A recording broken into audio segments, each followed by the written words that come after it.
Yeah, the black guy with the mop. Get out. This is a boardroom, not a janitor's closet. Chase Hartley flicked his wrist, and the half-empty cup of espresso left his hand before anyone could move. It struck Elijah Brooks square in the chest, dark liquid blooming across his gray uniform. What you don't understand English. They teach you mopping, but not listening. Chase sneered, tearing the merger contract clean in half. People like you spend your whole lives cleaning up after people like me.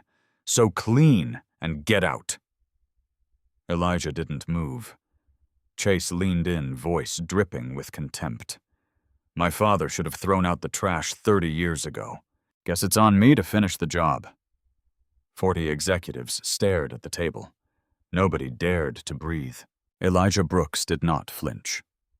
He wiped the coffee from his chest with 2 fingers, calm as still water, and set a worn, coffee-stained folder onto the polished mahogany.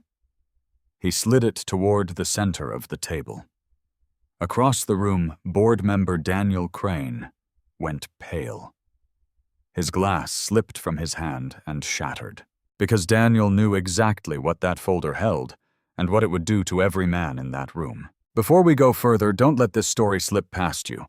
Drop a comment telling me where you're watching from and your local time right now. And if you believe the truth always finds its way to the light, subscribe, and stay with me to the end. The morning Elijah Brooks would change the course of Hartley Industries began like every other morning of the last 6 years. He arrived at 5:40 a.m., 40 minutes before he was required, because the streets of Atlanta were quiet then, and the lobby of Hartley Tower belonged to no one but him. He was 58 years old. His knuckles were swollen with arthritis. His back ached in the cold, and his gray uniform had been washed so many times the company logo had faded to a ghost on the breast pocket. He pushed his cleaning cart across the polished marble of the 41-story tower's main atrium, past the security desk, where the night guard Marcus gave him the same tired nod he gave every morning. "Cold one, Mr. Brooks," Marcus said. "They're all cold when you're my age," Elijah answered, and the younger man laughed the way he always did. That was the thing about Elijah. To everyone in the building, he was invisible, and he had learned over a long lifetime that invisibility was its own kind of armor. The executives who rode the elevators in $2,000 suits never saw the man emptying their wastebaskets at 6 in the morning. The interns who spilled their lattes on the third-floor carpet never learned the name of the man who scrubbed the stain out on his knees. To them, he was furniture. He was part of the building like the elevators and the recycled air, but Elijah saw everything.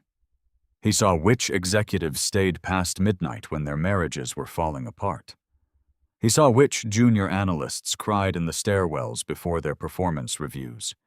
He saw the small cruelties and the rare kindnesses that flickered through a place like this, and he kept them all silent in the deep ledger of a man who had nothing left to prove and everything still to remember. He pushed his cart down the long corridor of the ground floor toward the place he visited every single morning, whether he meant to or not.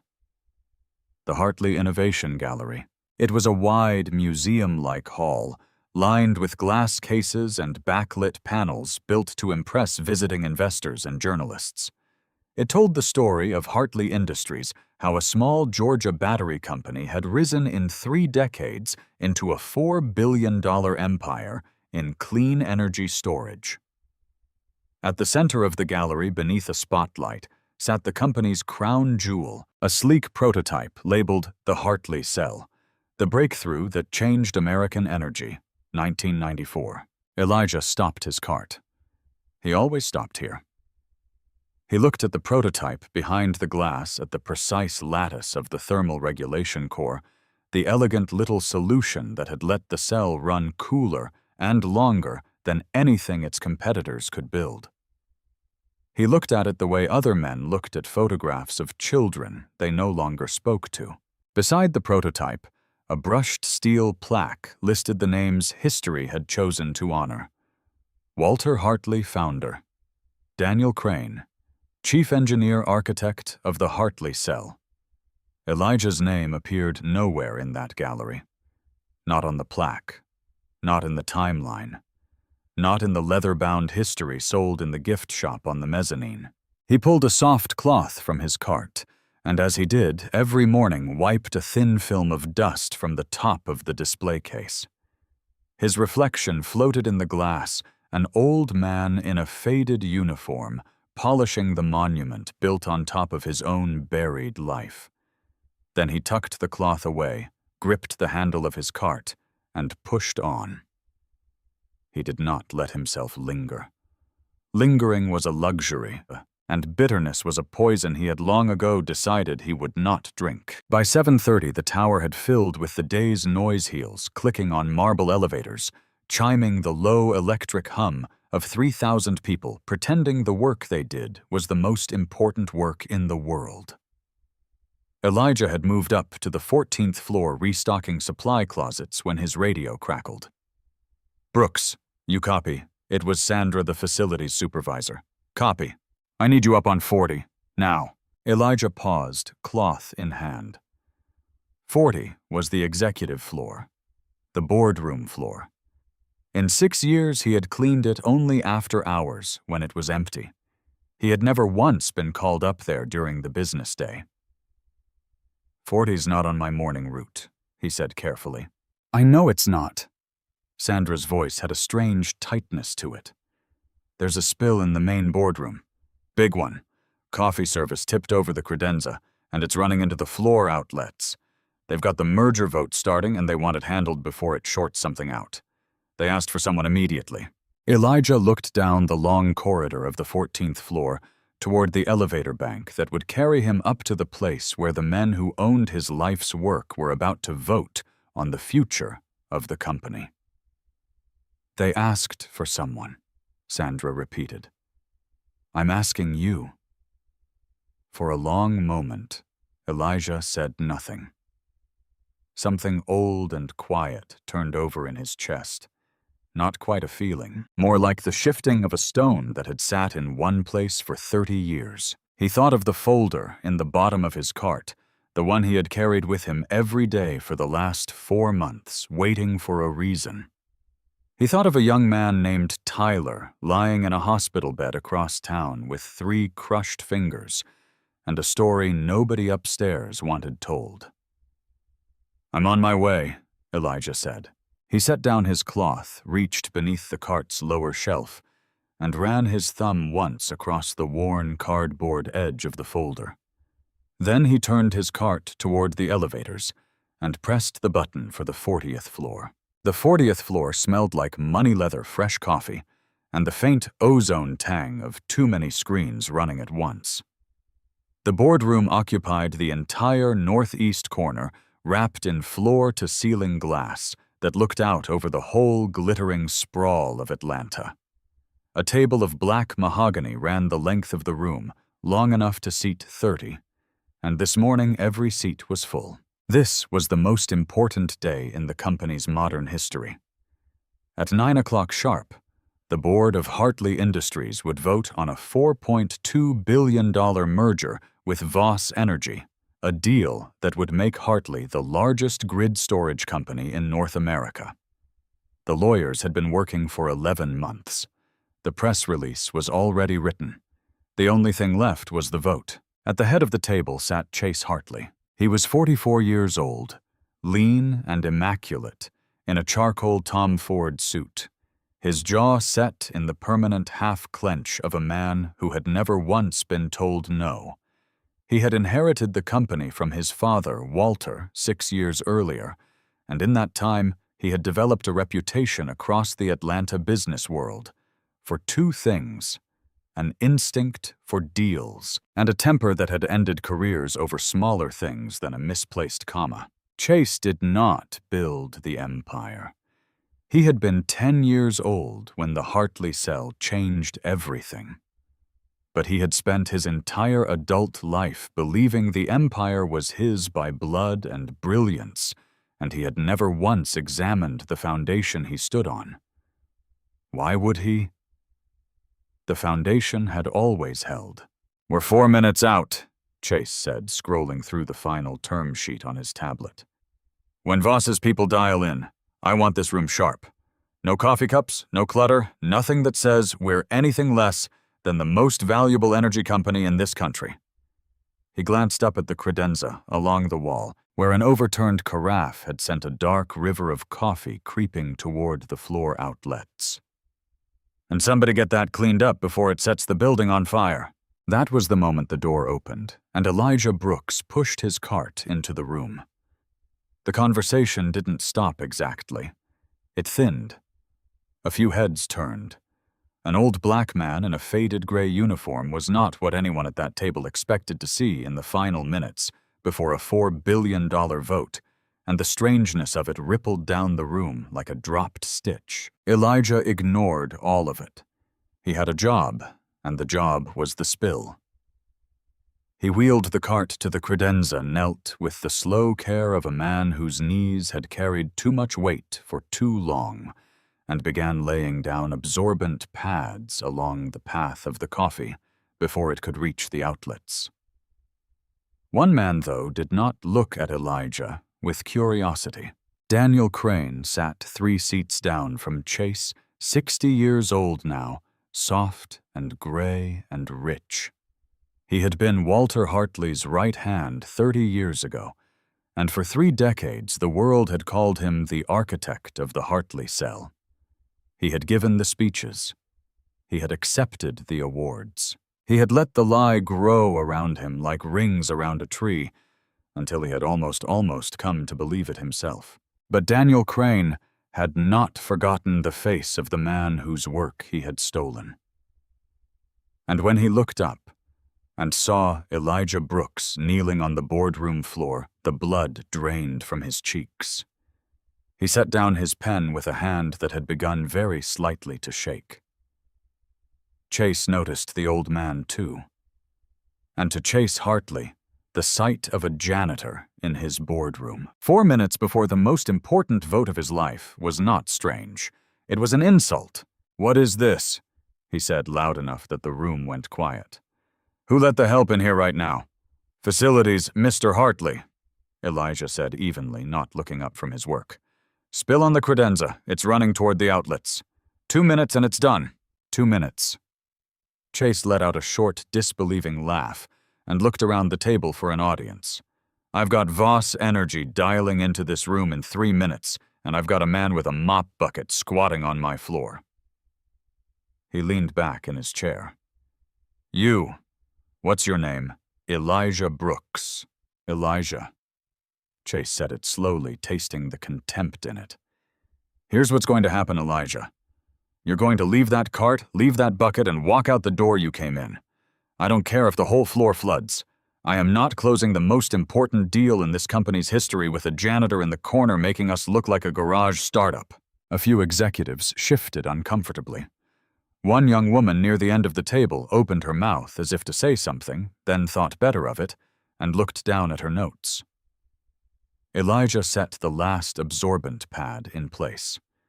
The coffee had stopped 2 inches short of the outlet. He rose slowly to his feet, his knees cracking in the silence, and met Chase Hartley's eyes for the first time. "The spill's contained," he said quietly. "I'll be out of your way." But he didn't reach for the cart. He reached instead beneath its lower shelf, and his hand closed around the edge of a worn, coffee-stained folder. Chase's eyes narrowed. "What is that?" The room fell silent, and down the table, Daniel Crane stopped breathing entirely. To understand what was inside that folder, you have to go back 30 years to a different Elijah Brooks in a different Hartley in the autumn of 1993. He was 28 then. He wore his hair short and his ambition quiet, and he was, without exaggeration, the most gifted engineer the company had ever hired. He had grown up in the 4th Ward, the son of a school janitor and a seamstress, and he had clawed his way through Georgia Tech on scholarships and night shifts, graduating first in his class in electrical engineering. Hartley Battery Company. That was the name back then. Just a mid-sized firm of 200 people hired him in 1991 because his transcript was impossible to ignore. What they didn't expect was that the quiet young black engineer they'd hired to fill a quota would within 2 years solve the problem that was about to bankrupt them. The company's lithium cells overheated. They ran hot, they degraded fast, and the contracts were drying up because of it. Walter Hartley, the founder, had poured everything into a battery that couldn't keep its promises, and by the winter of 1993, the company was 4 months from insolvency. Elijah solved it on his own time.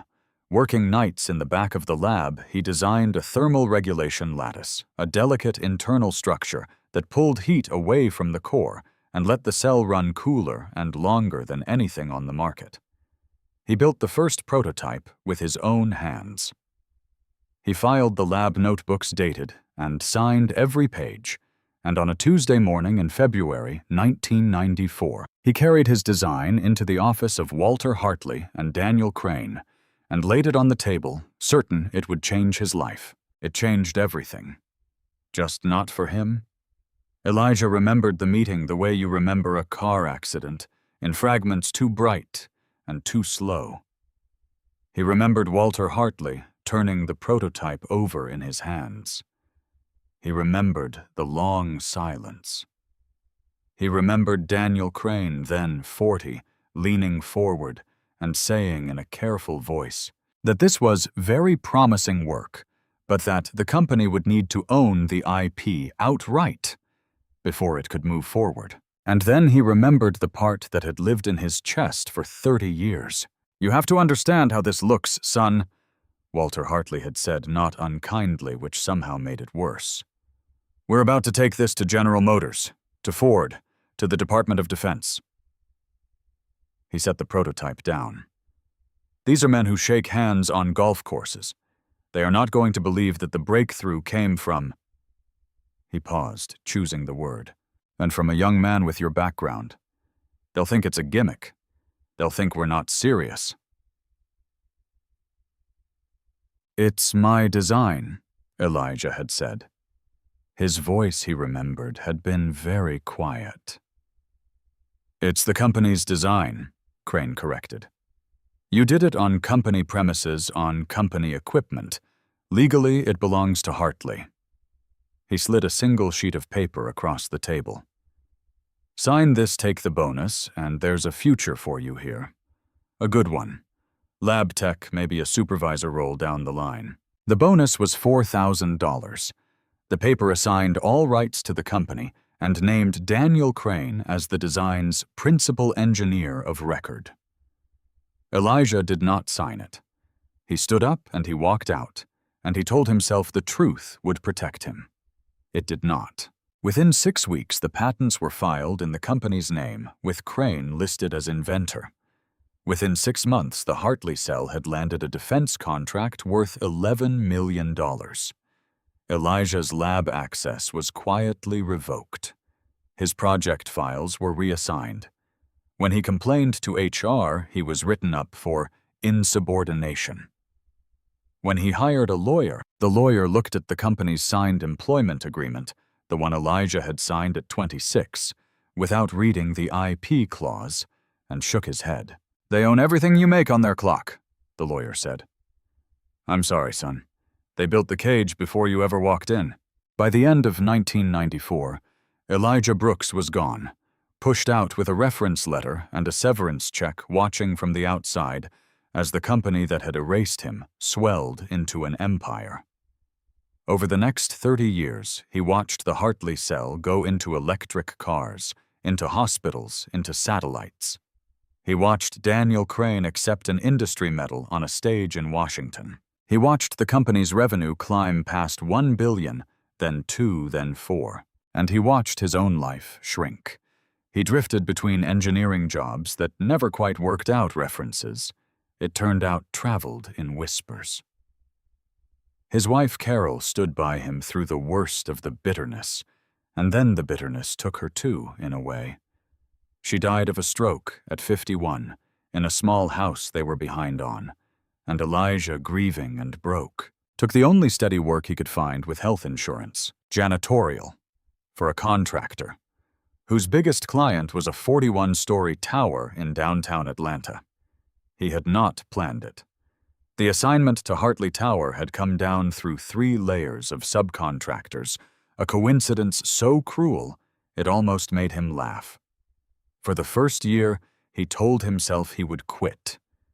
Then he told himself he would stay just long enough to look the building in the eye, and somewhere in that staying 6 years passed. Now in the boardroom, 30 years after he had walked out the door, Elijah Brooks stood with the folder in his hand. Inside it were the things he had kept when he left in 1994, the original lab notebooks dated and signed in his own hand, and something else, something newer, something that had nothing to do with the past, and everything to do with a young man named Tyler lying in a hospital across town. Chase Hartley looked at the folder and frowned. "I asked you a question," he said. "What is that?" Elijah did not answer Chase's question. Not yet. Because the folder in his hand was not really about 1994 at all. The old notebooks were only the foundation. What he had come to say that morning was about something far more recent and far more dangerous, and to understand it you have to know about Tyler Brooks. They shared a last name, and nothing else. No blood, no family. Just the coincidence of a common surname, the kind that 2 black families in Georgia might both have carried out of the same dark history a century and a half ago. But the coincidence was the reason Elijah had noticed the kid at all. Tyler Brooks was 23. He worked the assembly line at the Hartley fabrication plant out in Forest Park on the south side of the city, snapping together the same thermal cells Elijah had invented before Tyler was even born.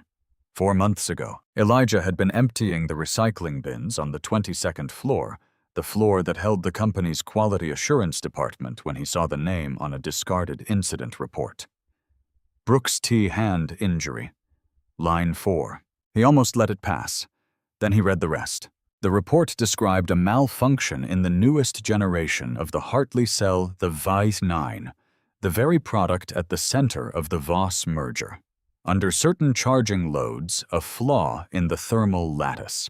Elijah's lattice, modified by engineers who didn't fully understand it, caused the cells to swell and rupture. Tyler had been pulling a tray of finished units off line 4 when one of them detonated in his hands.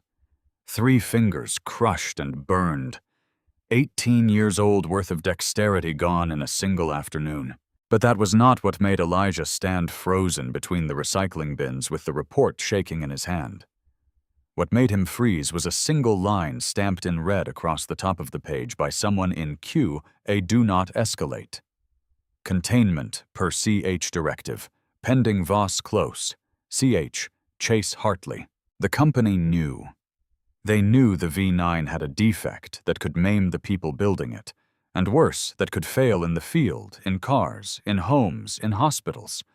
And someone at the very top had given the order to bury it. Not fix it. Bury it.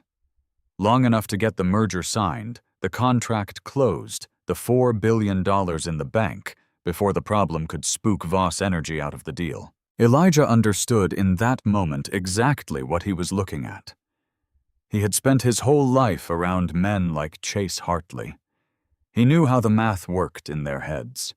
A worker's hand was a line item. A recall was a catastrophe. And $4 billion was $4 billion. So Elijah Brooks, 58 years old, invisible janitor, began to do the one thing no one in that building ever imagined he was capable of. He began to investigate. He did it slowly, carefully, the way a man does a thing when discovery means losing the only job that keeps him insured. He stayed late. He emptied the right bins. He read the reports that crossed the QA floor before the shredders ate them. He learned which engineer, a soft-spoken woman named Priya in the quality department, had flagged the V9 defect 3 separate times and been overruled 3 separate times.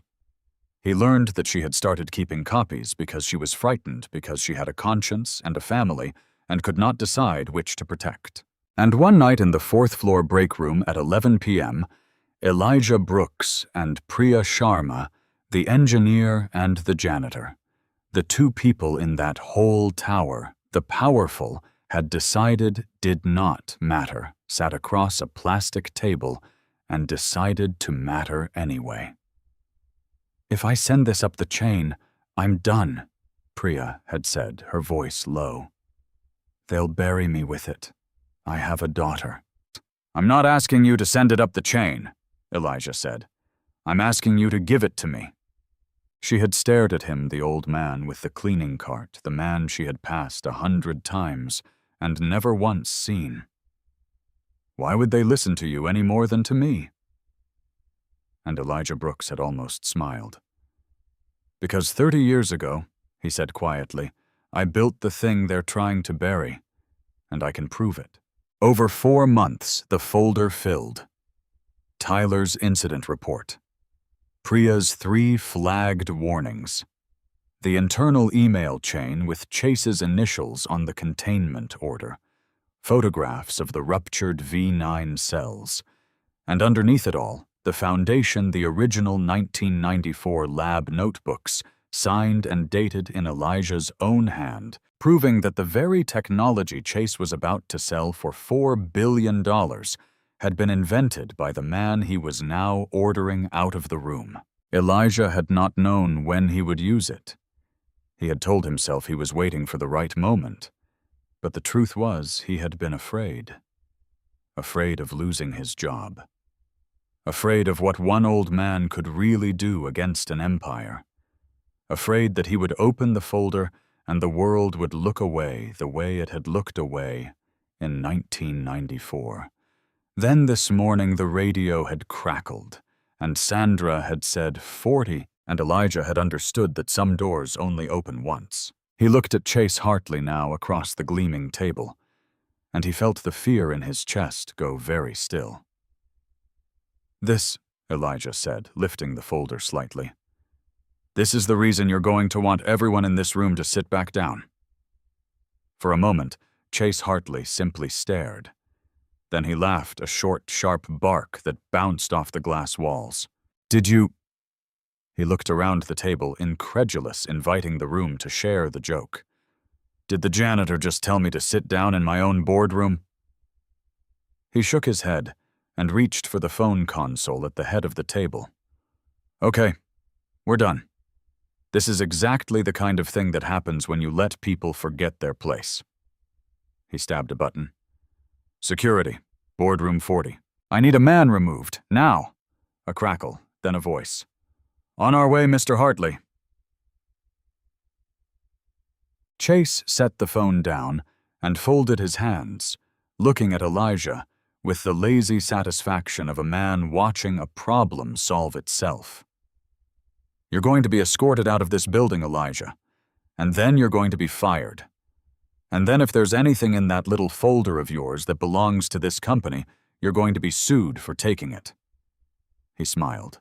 "Should have just mopped the floor." Down the table, Daniel Crane had not said a word. He sat rigid in his chair, his face the color of paper, his eyes fixed on the worn cardboard folder, as though it were a live thing that might strike him. The boardroom doors opened. 2 security officers stepped in, and at their front, a step ahead, was the head of building security himself, Ray Sullivan. Ray was 62, broad through the shoulders, even now, with a white mustache and a slow, careful way of moving. He had run security at Hartley Tower for 19 years. But long before that, long before he had been a young plant guard at the old Hartley Battery Company 3rd shift, back in the early 90s. Back when the company was 200 people, and everyone knew everyone. Ray stepped into the boardroom ready to do his job. Then he saw who he was being asked to remove. He stopped. For a few seconds, Ray Sullivan stood absolutely still in the doorway, staring at the old man in the gray uniform. Something moved across his weathered face. recognition, then disbelief, then something that looked almost like fear. "Brooks," he said softly. "Elijah Brooks." Elijah turned, and for the first time that morning, something in his expression softened. "Hello, Ray." "My God." Ray took a step closer, ignoring Chase entirely, his voice dropping to something hushed and amazed. "I heard you left engineering. What are you doing in a—" His eyes dropped to the gray uniform, and the question died in his throat, and a slow understanding 30 years overdue spread across his face. "Sullivan." Chase's voice cut across the room hard now. "What are you doing?" I said, "Remove him." Ray Sullivan did not move. He turned slowly to face the CEO. "Mr. Hartley, with respect, I don't think you know who this man is." "I know exactly who he is. He's a janitor who thinks he's somebody. Now do your job or I'll find someone who will." Ray's jaw tightened. He had spent 19 years following orders in this building.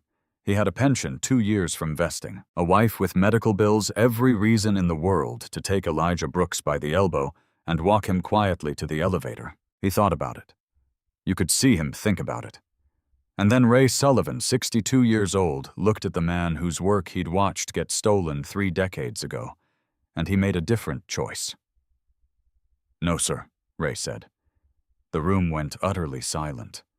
Nobody dared to breathe. "What did you say?" Chase's voice was very quiet now. "I said no, sir." Ray straightened, and 30 years seemed to fall off him. "I was there in '93. I worked the floor at the old plant. I watched this man carry the company on his back, and I watched what got done to him for it." He shook his head slowly. "I'm not putting my hands on Elijah Brooks. Not then, and not now. You want him out of this room, you do it yourself." Chase Hartley's face had gone from white to a mottled, furious red. He shot to his feet. "You're done. Both of you.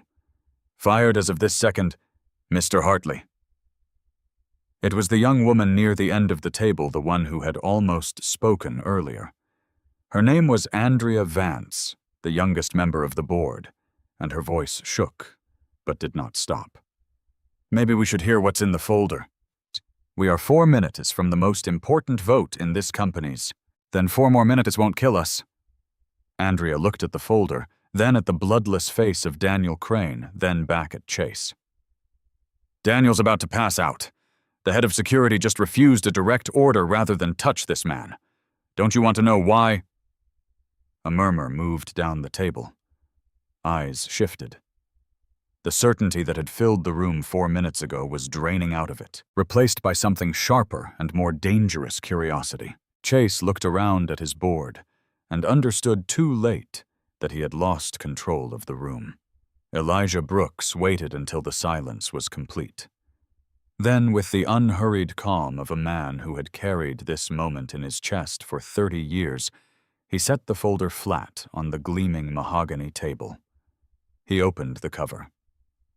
"Let's start," he said quietly, "with who really built the Hartley cell." And Elijah turned the first page, and the boardroom leaned in. What lay inside was not flashy. It was a photocopy of a lab notebook page, slightly yellowed, dense with hand-drawn schematics and tight engineering script. In the corner was a date, February 9th, 1994, and beneath it a signature Elijah J. Brooks. And there, sketched in careful pencil 3 decades ago, was the unmistakable lattice structure of the Hartley cell's thermal core, the exact design sitting under glass in the gallery 40 floors below. 30 years ago, Elijah said, his voice steady and unhurried, carrying to every corner of the room. This company was 4 months from bankruptcy. The cells overheated. The contracts were gone. Walter Hartley had bet everything on a battery that didn't work. He turned the page. Another notebook entry. Another date. Another signature. "I fixed it," On my own time in the back of the lab, I designed the thermal regulation lattice that let the Hartley cell run cooler and longer than anything on the market.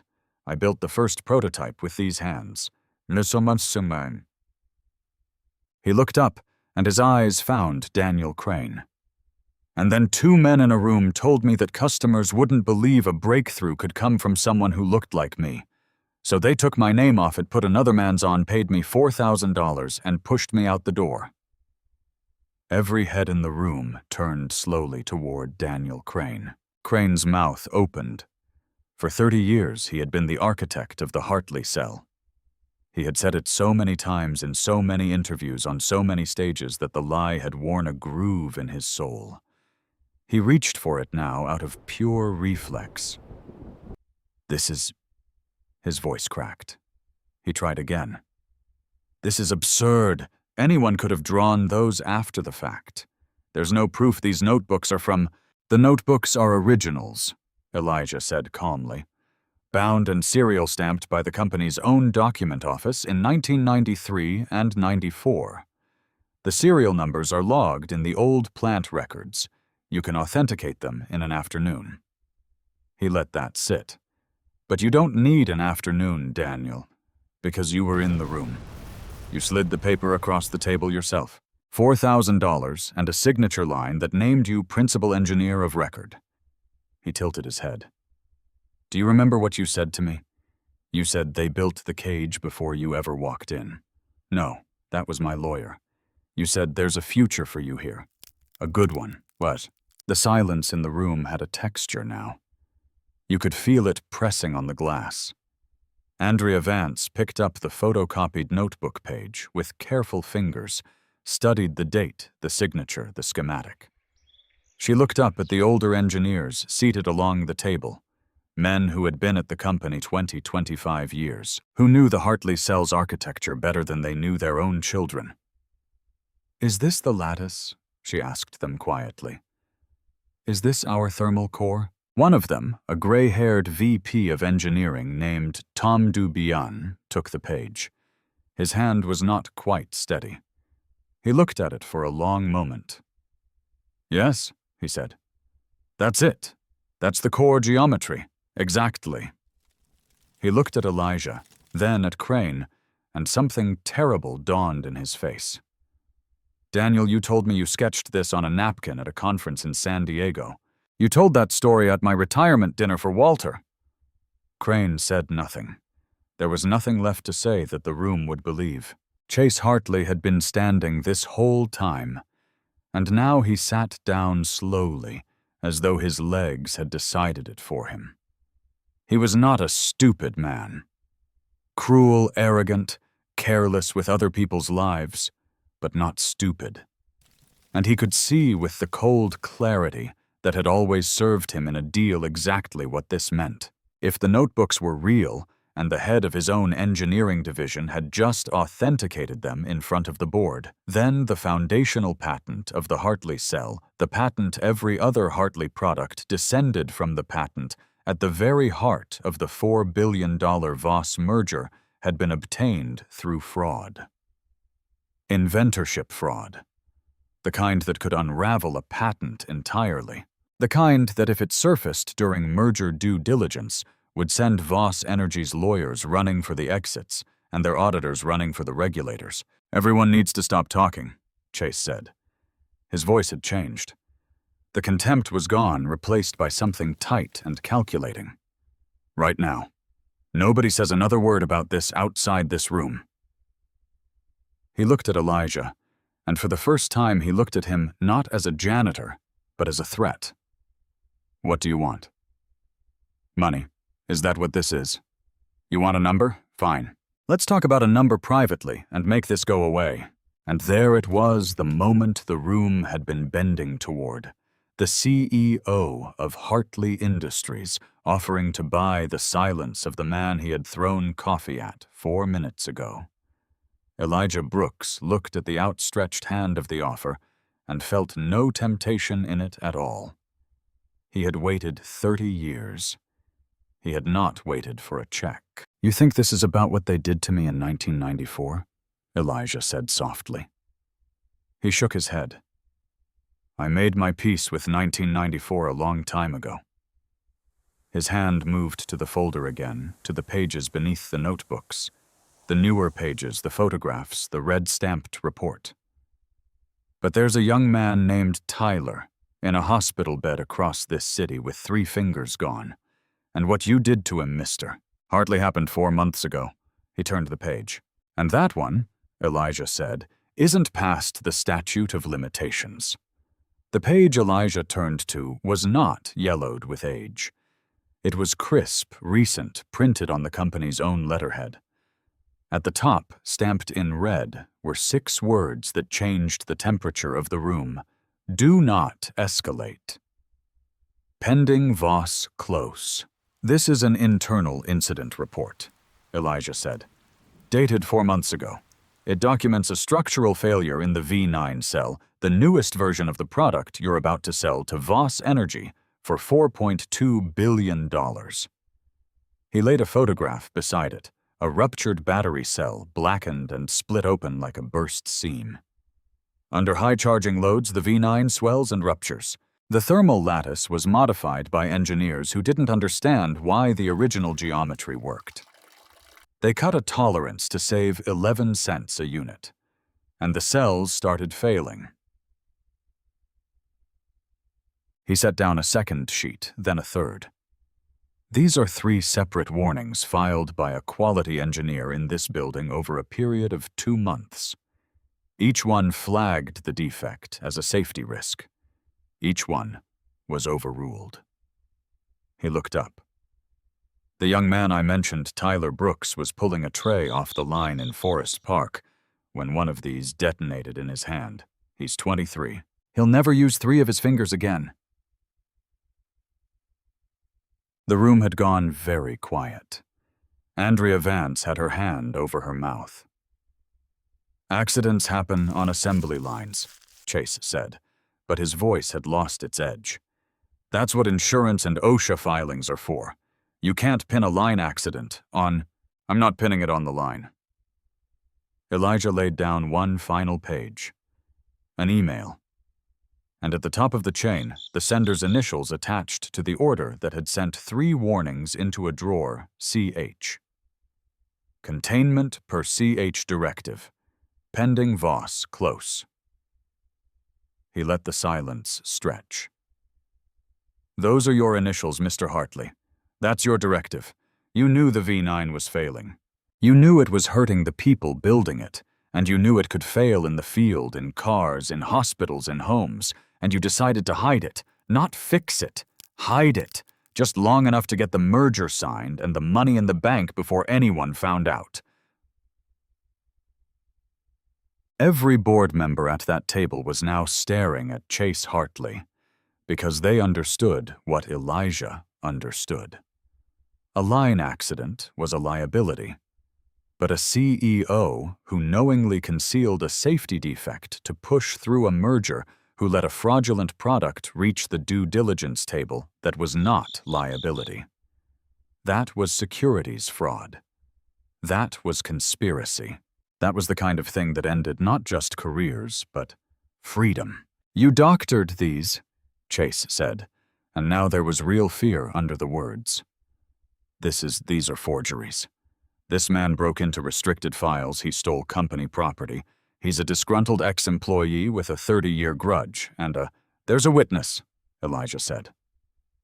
Chase stopped. The engineer who filed the warnings kept her own copies, independently, time-stamped. She's prepared to testify. Elijah closed the folder. Her name is Priya Sharma, and she works on the 22nd floor, and you have walked past her 100 times without learning her name. The same way you walked past me. For a moment, Chase Hartley said nothing. Then the calculation in his eyes hardened into something uglier, and he made the mistake that men like him always eventually make. He stopped trying to deny it, and he started trying to win. He turned to the board. Listen to me. All of you. Whatever's in those pages, the merger closes today. Today. $4.2 billion. That money funds your stock, your bonuses, your retirements. His voice rose fast and dense and persuasive, the voice that had closed 100 deals. You start an investigation now. You blow up the Voss deal. You wipe out half the value of this company before lunch. Is that what you want? To torch $4 billion over one janitor and one line worker? Think about your shareholders. Think about yourselves. It was a good speech. 6 months ago it might have worked. But the room had already turned. Andrea Vance set down the report. You just told a room full of fiduciaries to close a merger you know is built on a concealed product defect, she said slowly. Chase, you said that out loud, in front of all of us. I'm trying to protect this company. You're trying to protect yourself. She looked down the table. And you just made every person here an accessory if we vote yes. That was the moment Chase Hartley understood he had lost. Not the argument, the company. He could see it draining out of the faces around the table. The loyalty, the fear that had protected him for 6 years, all of it curdling into the cold self-preservation of people who had just realized which way the wind was about to blow. He played his last card. Sullivan. He turned to Ray, who still stood by the door. I'm ordering you to secure that folder as company property. Those are stolen internal documents. Seize them now, and I'll forget everything that happened in this room. Ray Sullivan looked at the CEO for a long moment. Then he reached into his own jacket pocket and set something small and black on the table beside the folder. A digital recorder, its red light glowing. I've been recording since I walked in, Mr. Hartley, Ray said quietly. 19 years in this building, I learned to. And I think the board's going to want to hear the part where you offered to make a safety cover-up go away for a number. He nodded toward the device. It's all on there. Every word. The blood drained from Chase Hartley's face. The merger vote never happened. Instead, Andrea Vance, the youngest board member, the one whose shaking voice had cracked the room open, called for an emergency executive session and a motion to suspend the CEO pending investigation. By the time the Voss Energy team dialed in at 9 sharp, an assistant met the call with 4 careful words. We need to reschedule. At 41 floors of Hartley Industries had just stopped turning. What followed over the next 10 weeks moved faster than anything in the company's history, because once the first stone slipped, the whole wall came down. Priya Sharma testified first not in a courtroom, but in a sealed conference room to the board's outside counsel and 2 lawyers from the Securities and Exchange Commission who had been on a plane from Washington within 48 hours of Andrea Vance's phone call. Priya brought her own copies time-stamped and complete, and she brought the quiet, devastating credibility of a woman who had tried to do the right thing 3 times and been silenced 3 times. When she finished, one of the SEC lawyers set down his pen and said simply, "Thank you. You may have saved lives." Ray Sullivan's recording did the rest. On it, in Chase Hartley's own voice, was the offer to pay for silence, the order to seize evidence, and the open admission that he knew what was in the folder when he tried to push the merger through. There was no spinning it. There was no PR firm in America that could turn those words into anything but what they were. Daniel Crane folded almost immediately. 60 years old, facing the collapse of a 30-year reputation and the threat of civil liability for inventorship fraud, he did the thing cowards do. At the very end, he tried to save himself by telling the truth at last. In a deposition that lasted 6 hours, he admitted everything about 1994, the meeting, the $4,000 check, the decision to take a young black engineer's life's work and put another man's name on it because the customers wouldn't believe it otherwise. He wept on the record. Elijah, who was not present, felt nothing in particular when he heard. 30 years was a long time to wait for the tears of the man who stole your life. And Elijah had learned that other people's tears do not give you your years back. The engineering archives confirmed the rest. The 1994 notebooks were authenticated within a week. Serial numbers matched document office logs, matched the handwriting matched. The conclusion was inescapable, and the company's own outside experts put it in writing. Elijah J. Brooks was the sole inventor of the thermal regulation lattice at the heart of the Hartley cell. Chase Hartley fought, of course. Men like him always fight. He hired the best defense firm in Atlanta, and he gave a statement calling Elijah a disgruntled saboteur and the recording an illegal entrapment. But Georgia is a one-party consent state, and Ray Sullivan had every legal right to record a conversation he was part of, and the lawyers knew it. The board knew it too. In a special meeting, 11 weeks after the morning, the coffee cup left Chase's hand. The directors of Hartley Industries voted 14-1, the one being Chase himself, to remove Chase Hartley as chief executive officer and refer the matter of the concealed V9 defect to federal authorities. The SEC investigation became a criminal referral. 3 months later, Chase Hartley was indicted on charges of securities fraud and conspiracy for concealing a known safety defect ahead of a multi-billion-dollar merger. The man who had told an old janitor he didn't belong in a room where billion-dollar decisions were made now sat in a different kind of room entirely, across a table from prosecutors learning that wealth buys good lawyers, but not in the end immunity. The V9 was recalled every unit in the field and on the line. It cost the company hundreds of millions, and it was every engineer agreed the only honorable thing left to do. Voss Energy walked away from the merger exactly as Chase had feared. The stock fell. And then slowly, as the markets digested the news that Hartley Industries had chosen to gut a $4 billion deal rather than ship a battery that maimed the people who built it, the stock began quietly to climb back. It turned out that integrity properly understood was not bad for business after all, but none of that was the part that mattered most to Elijah Brooks. The part that mattered happened on a Tuesday afternoon in a hospital room on the south side of the city, where a 23-year-old named Tyler Brooks sat with his bandaged hand in his lap and listened to an old man he'd never met explain that the company that crushed his fingers had known and hidden it, and that the world was about to know it too. Tyler had cried. Not for the lawsuit, not for the settlement that would eventually come, but because someone finally impossibly had seen what happened to him and refused to let it stay buried. "Why'd you do all this?" Tyler asked. "You don't even know me, man." Elijah looked at the boy's ruined hand, and then at his own, the swollen knuckles, the calluses, 30 years in the making. "Because once," he said quietly, "I built something good with these hands, and they let powerful men decide that what I built and what I was worth didn't count." He reached out and rested his palm gently over Tyler's bandages. "I spent a long time letting that make me small. I'm done being small." Outside the window, the afternoon light was turning gold over Atlanta.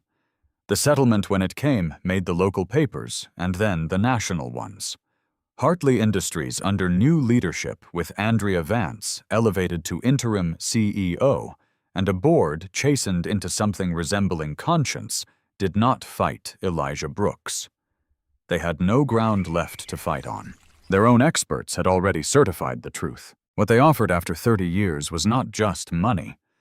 Though there was money, a sum the lawyers described only as substantial, enough that Elijah Brooks would never again clean a floor or worry about a mortgage or a stroke that came in the night because the bills were too heavy. They offered him his name. The foundational patents were corrected with the U.S. Patent and Trademark Office to list Elijah J. Brooks as inventor of record. The plaque in the Hartley Innovation Gallery, the one that had honored Walter Hartley and Daniel Crane, the one Elijah had dusted every morning for 6 years, was taken down. A new one went up, Elijah J. Brooks, inventor of the thermal regulation lattice. 1994. The breakthrough that built this company. There was talk of more. Andrea Vance, in her first month as CEO, proposed naming the company's new research laboratory after him, the Brooks Center for Energy Innovation. When she called to ask his permission, Elijah was quiet for a long moment on the phone. "On one condition," he finally said. "Name it. Every year the lab takes 10 students, engineering students from schools like the one I came up in. Kids nobody's betting on." His voice was steady. "Kids who look like me. Full scholarships, real mentorship, a real shot. You do that, you can put my name on whatever you want." Andrea Vance agreed before he finished the sentence. Elijah could have walked away then. He had the money, the name, the vindication. He could have bought a quiet house and spent his remaining years doing nothing but resting his ruined hands. No one on earth would have blamed him. Instead, he took a portion of the settlement, a large portion, and he founded something. He called it the Carol Brooks Fund, after his late wife, who had stood by him through the worst of the bitterness and had not lived to see the day it lifted. The fund did two things. It paid for scholarships, the same ones he'd demanded of Andrea multiplied across a dozen schools. And it provided legal help, real help, free help to workers injured on assembly lines who had been told to sign away their claims and keep quiet. Workers like Tyler. Workers nobody upstairs ever bothered to learn the names of. Tyler Brooks became its first employee. He couldn't do fine assembly work anymore, not with 3 fingers gone, but it turned out he was good with people, good on the phone, good at sitting in hospital rooms with frightened families and telling them they were not alone, the way an old man had once sat with him. He went back to school nights on the fund's dime, studying to become a workplace safety advocate. Ray Sullivan retired from Hartley Industries the same month Chase Hartley was indicted with his pension fully vested and his conscience fully clear. He came to work for the Carol Brooks Fund, 2 part-time, running its small investigations. Finding the buried incident reports, the silenced warnings, the things companies hoped no one would dig up. "I spent 19 years watching things happen," Ray said, "and one morning I finally did something. Turns out I liked it." He and Elijah ate lunch together every Thursday. 2 old men who had been in the room 30 years ago, and again at the end. Daniel Crane was stripped of his industry medal and his board seat. He paid a civil settlement that took most of what he had, and he disappeared from public life entirely. An old man with a name that meant the opposite now of what he'd spent his life pretending it meant. And Chase Hartley, the man who threw the coffee, who tore the contract, who said a man like that doesn't belong in a room like this, Chase. Hartley pleaded guilty to 1 count of securities fraud 18 months later, after his lawyers exhausted every motion money could buy. He served time. Not as much as some thought he deserved. But he served it. And when he walked out, the empire he'd inherited, and believed was his by blood and brilliance, belonged to other people. And his name had become a cautionary tale told in business schools about the price of contempt. On the day the new plaque was unveiled in the gallery, there was a small ceremony. Elijah wore a suit, a good one, the first he'd owned in years, and he stood beneath the spotlight where for 6 years he had stopped his cleaning cart every single morning to look at the work that had been taken from him. A reporter asked him how it felt to finally be recognized. Elijah thought about it for a moment. "I want to say something to whoever's watching," he said. "There are people all around you that the world has decided don't count. The man emptying your trash. The woman cleaning your office at 6 in the morning. The kid on the assembly line." He paused. "You don't know what they built. You don't know what they survived. You don't know what's in the folder they're carrying." He looked at the camera. "Your worth was never in the uniform. It was never in the title, or the suit, or the color of your skin. It was always in here. He touched his chest. And no one gets to take that from you unless you let them. Then Elijah Brooks turned and walked out of the gallery, his hands at his sides, an old man who had finally set down a weight he'd carried for 30 years. The afternoon light caught the new plaque behind him, and his name shone. The people who change the world are rarely the ones the world bothers to notice. Dignity isn't worn on a suit or stamped on a title. It's carried quietly sometimes for 30 years by those we walk past every day. Never measure a person's worth by their uniform. The folder in their hands may rewrite everything you thought you knew. If this story moved, you tell me in the comments, who is the quietest, most overlooked person in your life that the world should really see?